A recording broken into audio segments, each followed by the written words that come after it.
2023년 4월 9일 열방교회 부활절 설교 말씀입니다.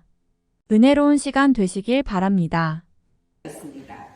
사두개인들은 레위 지파 출신의 제사장들을 포함한 사회적인 지위가 높은 사람들로서 사내들인 공회원의 대부분을 차지한 자들이었습니다. 그들은 종교적 사회적으로 권위를 가진 자들이었지만 그들 자신의 전통과 모세 오경만을 고집했습니다. 사두개인들은 몸의 부활을 부정하고 천사와 영의 존재도 부인했기에 영혼의 불멸도 인정하지 않았습니다.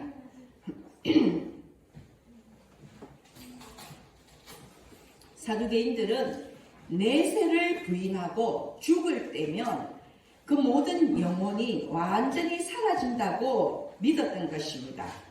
그들은 본질적으로 세속주의자들이었습니다. 그래서 메시아에 대한 기대도 없었고 메시아란 인격적인 존재가 아니라 그냥 하나의 이상에 불과할 뿐이라고 주장했습니다. 그들이 관심을 가진 것은 오로지 경제적, 정치적 권력뿐이었고 그들의 입지를 유지하기 위해서는 헤롯과 로마와 협력하는 것 외에는 모두 배척했습니다. 그런데 안타깝게도 당시 대부분의 제사장들 역시 이러한 사두개인과 같은 생각을 하고 있었습니다. 그래서 사두개인과 제사장들은 예수님에 대해서 반대했고 예수님의 설교와 이적들은 사두개인들의 사상과 지위에 위협이 되었기 때문에 끊임없이 예수님과 논쟁하고 갈등했습니다. 사두개인들에게 예수님은 그저 자신들의 지위와 권력을 위협하는 그 시대의 변혁자였을 뿐이었고 눈에 가시와 같은 존재였기 때문에 예수를 함정에 빠뜨리기 위해서 늘 예수님을 시험하고자 전전긍긍했던 것입니다. 그 한 예가 마태복음 22장에 나오는 부활 논쟁이었습니다. 고대 유대 사회는 우리가 알고 있듯이 계대 결혼 제도가 있었습니다. 다른 말로 형사 취수제라고도 하는데 형이 대를 이을 아들을 낳지 못하고 죽을 경우에 그 동생이 형수와 결혼해서 아들을 낳아서 그 가문과 가업을 잇게 하는 그러한 규례입니다. 이러한 규례는 자립하기 힘든 과부들을 보호하고 유대인들이 이방인과 결혼하는 것을 방지하기 위한 법이었습니다. 그런데 이것이 모세의 율법에도 기록되었기 때문에 사두개인들은 이러한 율법을 근거로 예수님을 시험한 것입니다. 사두개인들은 예수님께 질문했습니다. 만약에 7 형제가 있었는데 마지가 장가들어서 상속자가 없이 죽게 되어 그 아내를 동생에게 물려주고 7째까지 그리하다가 결국 그 여자도 죽게 된다면 그렇다면 부활 때에 과연 그 여자는 7 형제 중에 누구의 아내인가라고 예수님께 물었던 것입니다. 곤란한 질문을 통해서 부활을 부정하는 자신들의 사상을 합리화하려는 것입니다. 그러나 예수님이 마태복음 22장 29절을 보면 이렇게 말씀하셨습니다. 너희가 성경도 하나님의 능력도 알지 못하는 고로 오해하였도다. 그리고 이어지는 30절 말씀을 보면 부활 때에는 장가도 아니가고 시집도 아니가고 하늘에 있는 천사들과 같으니라. 이렇게 말씀하셨습니다. 그러므로 부활 후에 누구의 남편이냐 누구의 아내이냐는 것은 논란의 필요가 없는 것입니다. 하나님께서 남자와 여자를 지으시고 결혼 제도를 만드신 것은 생육하고 번성하여 땅에 충만하라는 하나님의 그 창조 목표를 이루기 위해서였습니다. 소위 인류 번식을 위한 방법으로 하나님은 남자와 여자를 만드시고 결혼 제도를 만드신 것입니다. 그러나 부활 때에는 이미 창조의 목표가 완성된 마지막 때이기 때문에 더 이상 출산이 필요 없게 되므로 결혼 역시 필요 없게 된다는 것입니다. 그러므로 부활 후에는 남녀의 관계는 달라집니다. 남자와 여자라는 그 존재의 가치와 역할까지도 달라지는 것입니다. 그러나 우리가 오해하지 말아야 할 것은 그렇다고 해서 남자와 여자의 구별이 없어진다는 것은 아닙니다. 어떤 사이비에서는 완전 남자와 여자의 구별이 없어진다거나 양성이 된다거나 하는 허튼 소리를 하는데 그것은 아닙니다. 남자와 여자의 구별은 있대. 왜냐하면 하나님께서 그렇게 창조하셨기 때문에 그 창조의 원리가 변화하는 것은 아닙니다.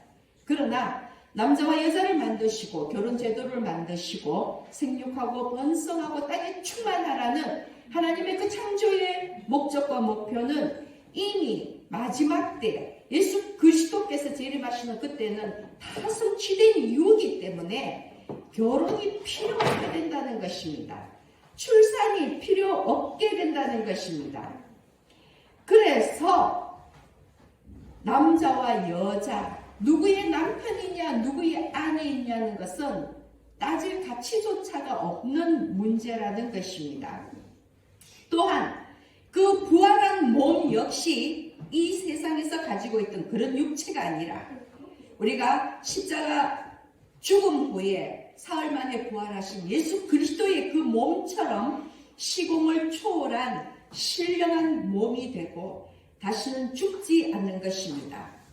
그리고 또한 부활 후의 몸이 하늘에 있는 천사와 같다는 것은 우리가 천사가 된다는 것이 아니라 천사와 같은 특성을 가져서 천사와 같은 비슷한 존재가 된다는 것입니다.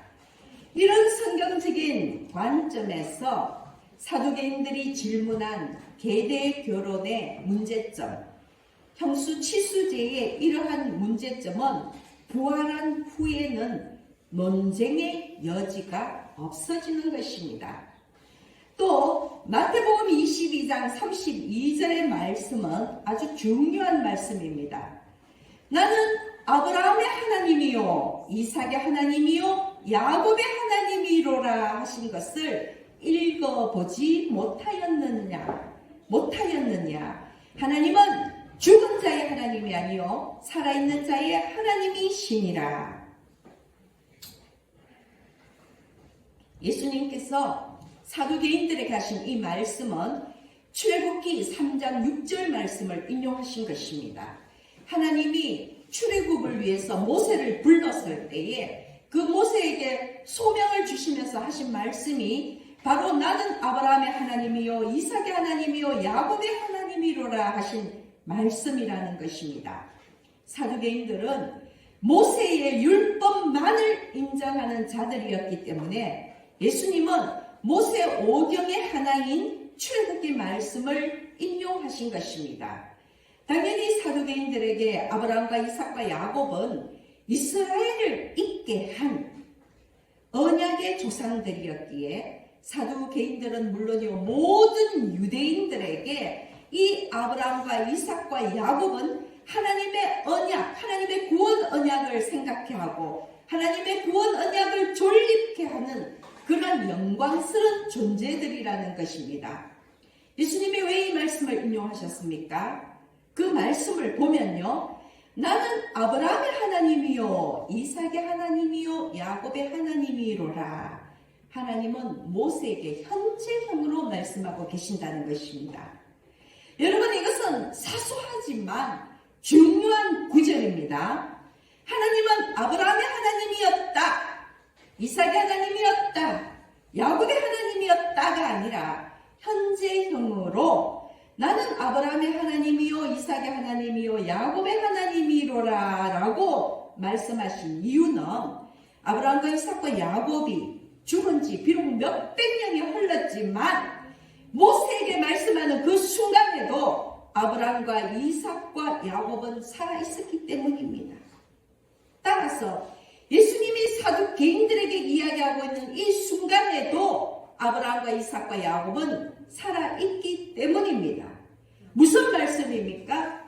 몇백 년 세월이 흘렀어.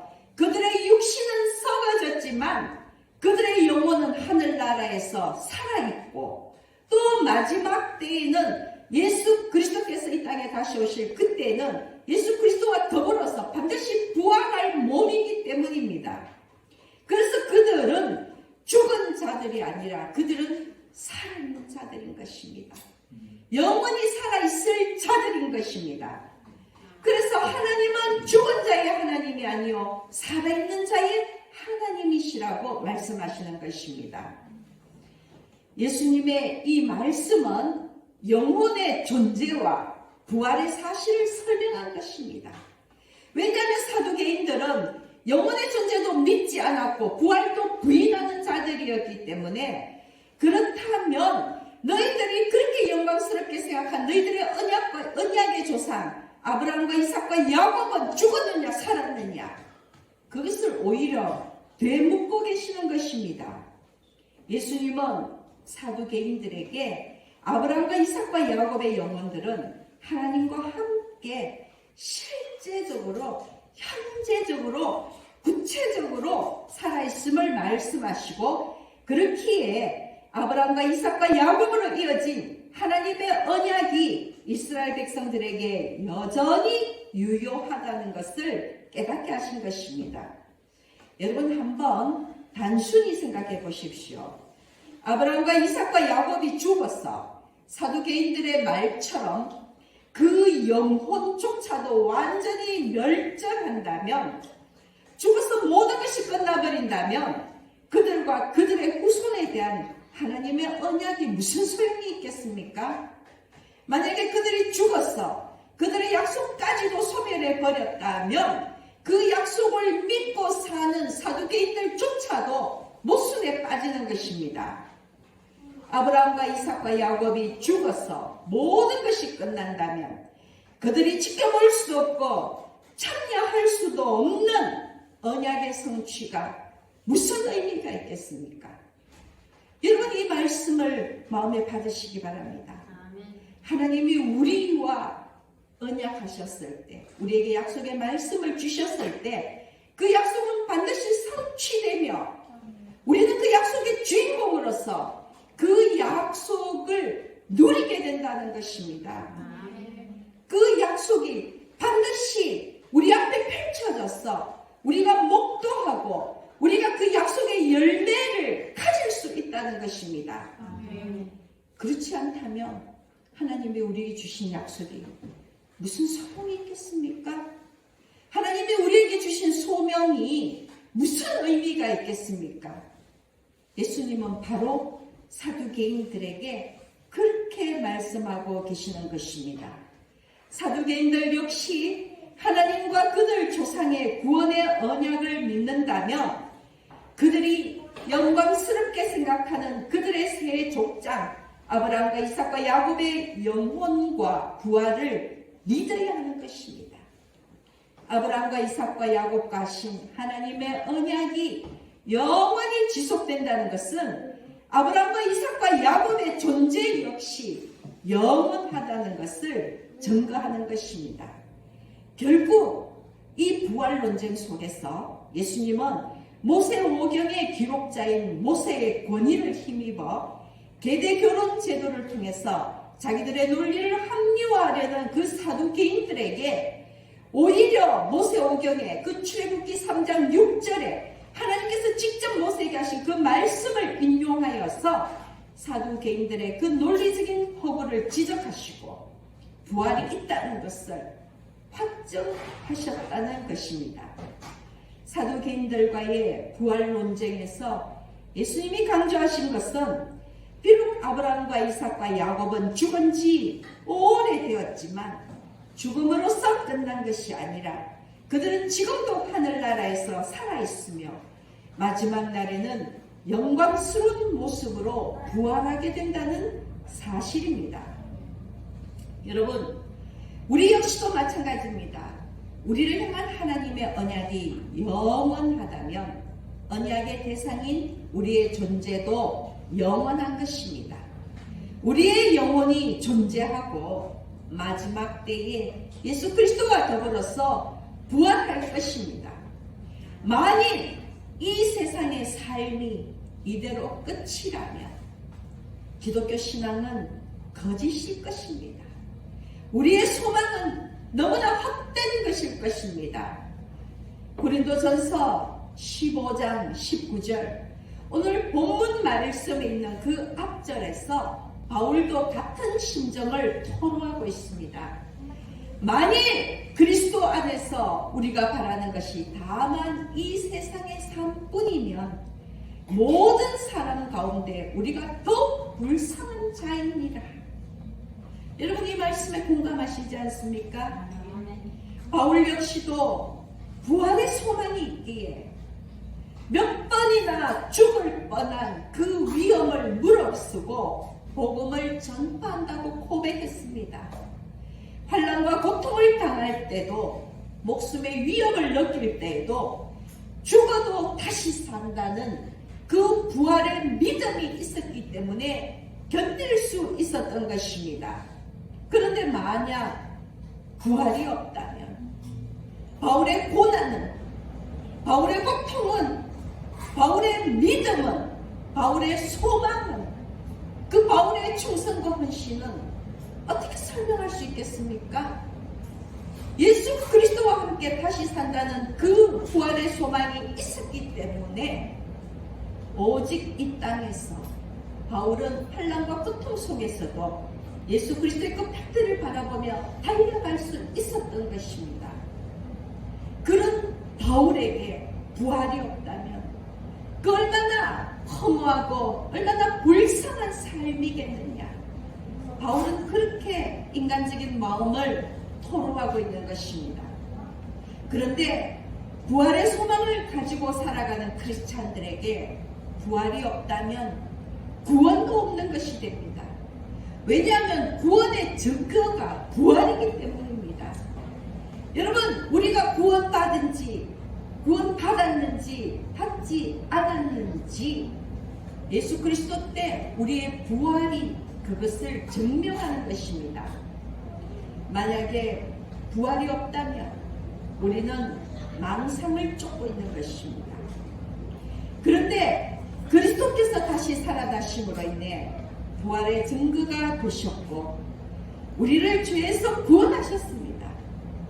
예수 그리스도께서 부활하셨다는 것은 기적이라는 그 기적의 의미를 초월합니다. 예수 부활의 본질은 무엇이냐면 구원입니다. 예수 그리스도께서 부활하셨다는 것은 우리가 구원받았다는 증거라는 것입니다.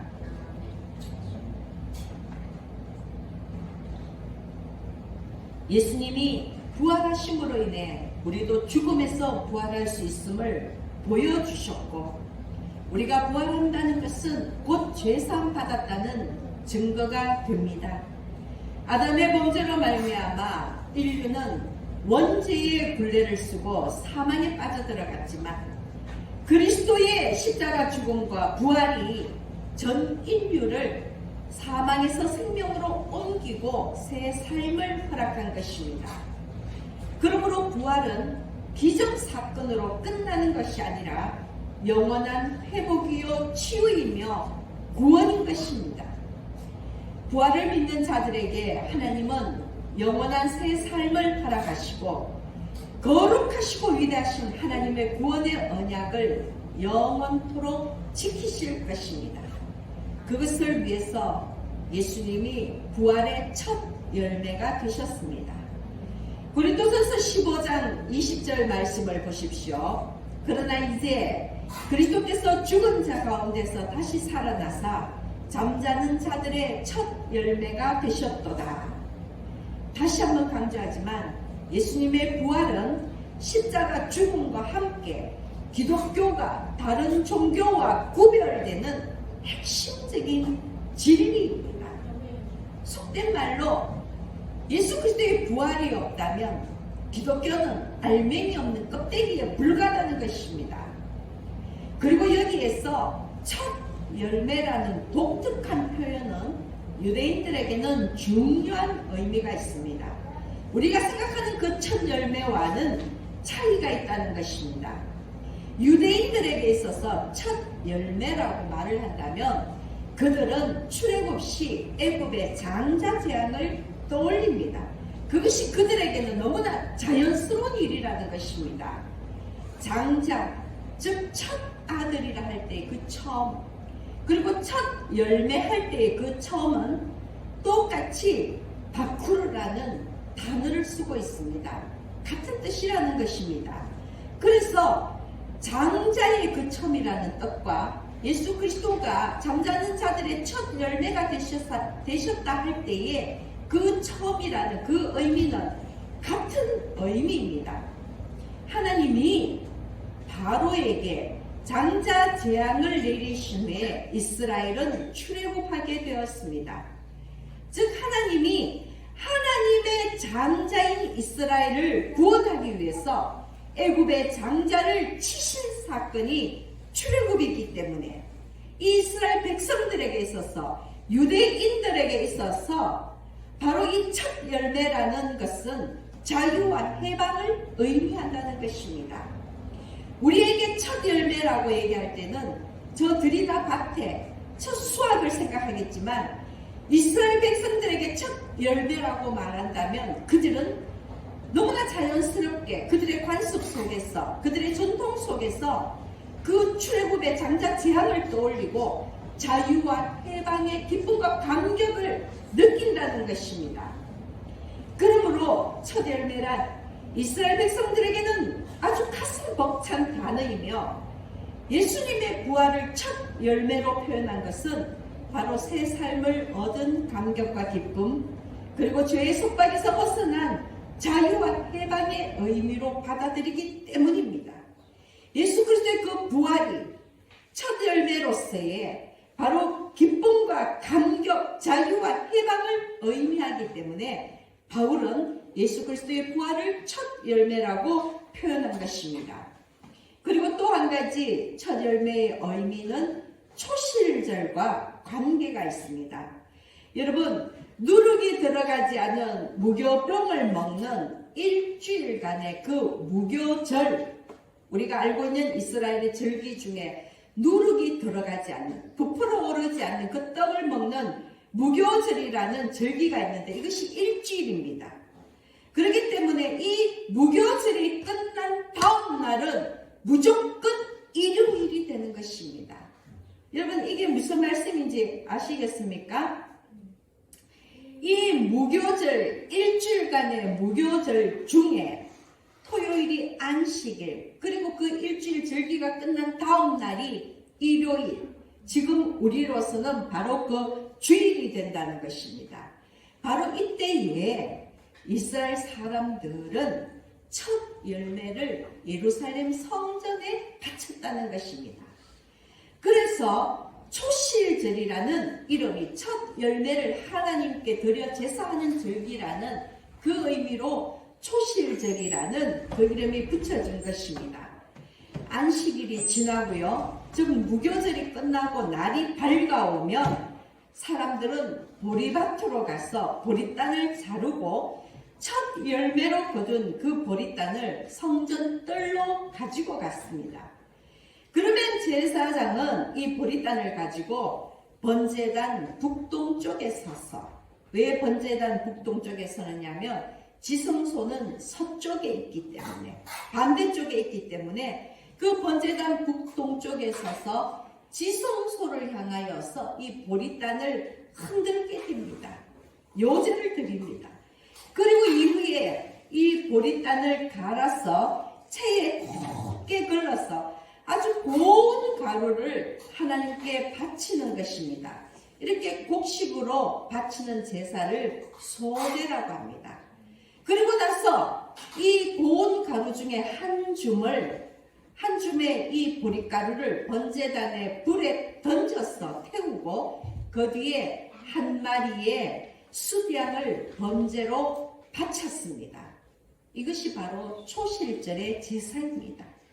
보리땅을 가져와서 지성소를 향하여 흔들고, 그리고 나서 그 보리를 갈아서 아주 고운 그 곡식 가루를 하나님께 드리는 이 초실절이라는 것입니다.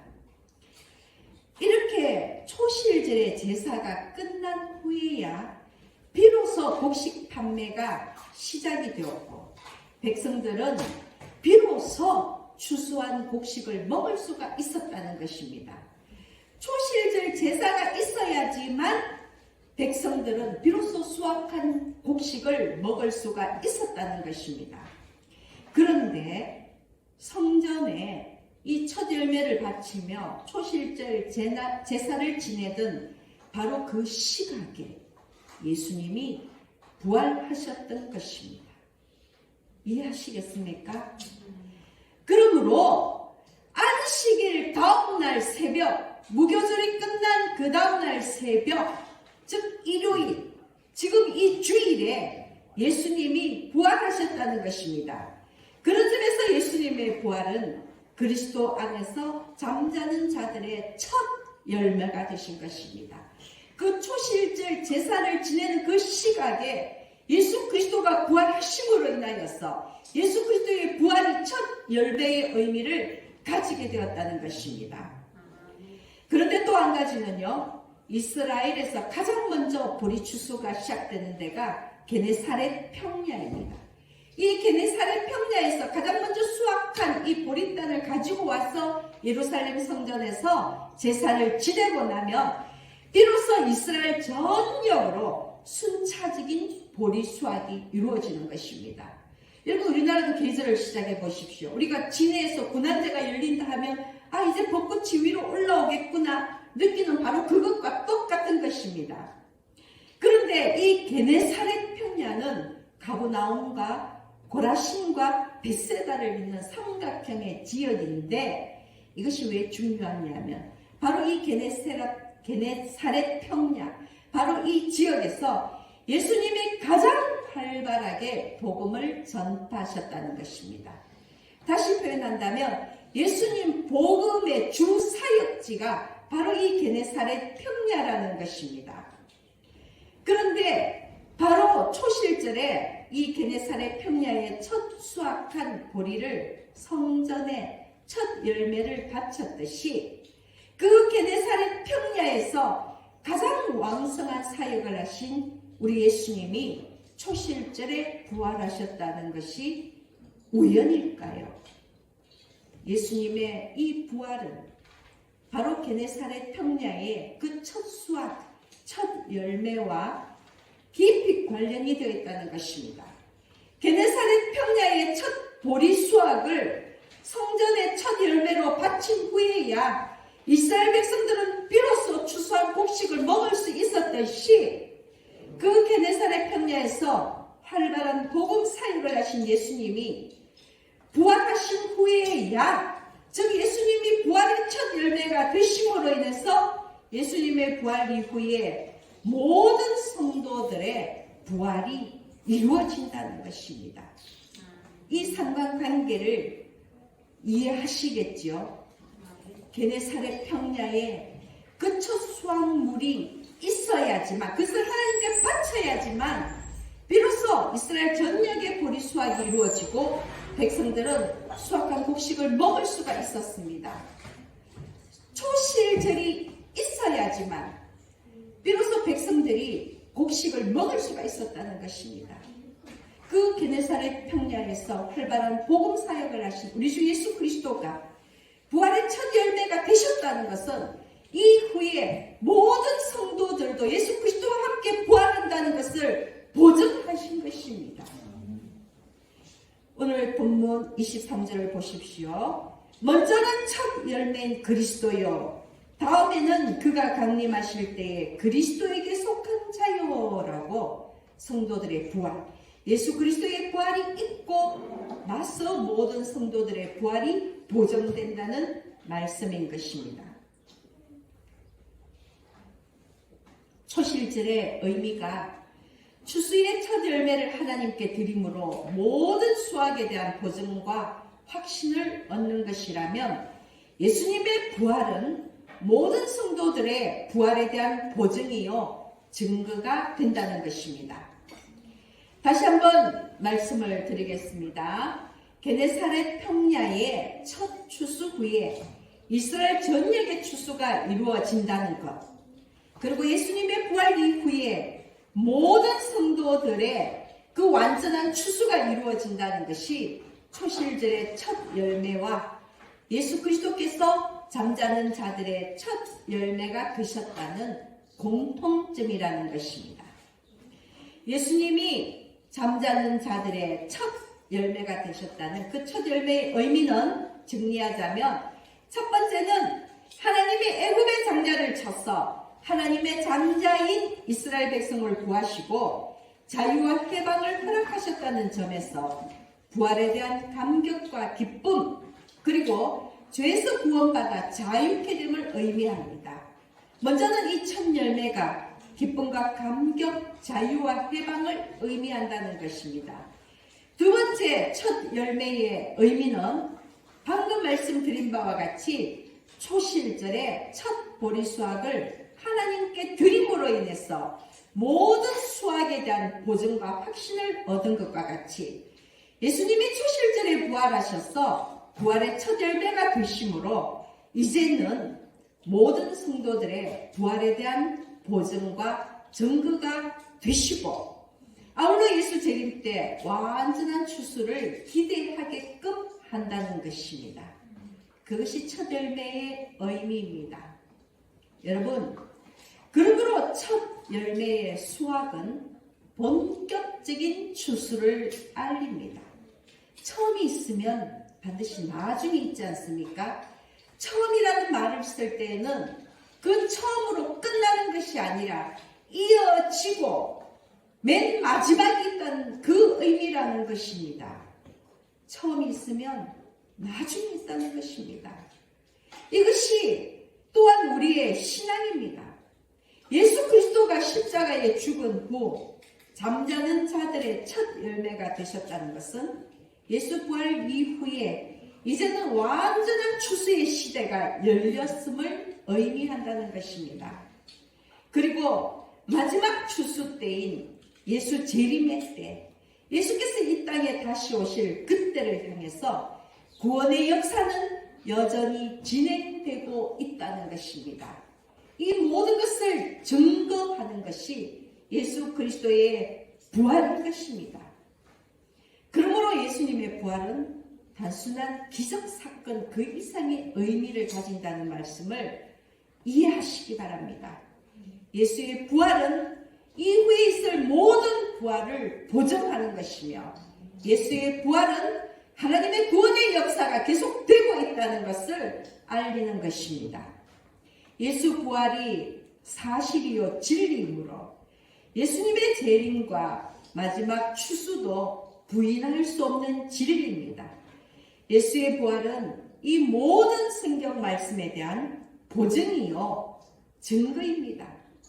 여러분, 만약 성도들의 부활이 없다면 예수를 믿고 먼저 죽은 자들의 영혼이 멸절된다는 것이며, 만약 부활이 없다면 하늘나라에 대한 기대와 소망도 사라지는 것이며, 만약 부활이 없다면 우리가 예수 그리스도를 믿어서 얻는 유익도 없다는 것이고, 만약 부활이 없다면 육신의 정욕과 안목의 정욕과 이생의 사랑을 버리고 예수의 십자가를 지고 가는 모든 크리스찬들의 그 삶이 너무나도 허무하고 불쌍하다는 것입니다. 그러나 여러분, 부활은 있습니다. 예수의 부활이 그 증거입니다. 여러분, 우리는 잠자는 자의 첫 열매이신 예수 그리스도와 함께 마지막 때에는 반드시 천국 곳간에 드려지기를 소망합니다. 마태복음 13장 30절에는 알곡과 가라지 비유가 나옵니다. 이것이 바로 마지막 추수 때의 비유입니다. 예수님이 말씀하셨습니다. 둘 다 추수 때까지 함께 자라게 두라. 추수 때에 내가 추수꾼들에게 말하기를, 가라지는 먼저 거두어 불사르게 단으로 묶고 곡식은 모아 내 곡간에 넣으라 하리라. 여러분, 가라지는 불살라지지만 알곡은, 정말 주께서 선택하신 예수 그리스도의 자녀들은 하나님의 곳간에 들려진다는 이 사실을 기억하시고 오늘 부활절 말씀을 함께 나눈 우리 모두는 예수 그리스도의 십자가를 함께 지고 부활의 소망을 품고 살기를, 그리하여 마지막 추수 때 부활의 증인이 되시기를 예수님의 이름으로 축원합니다. 아멘.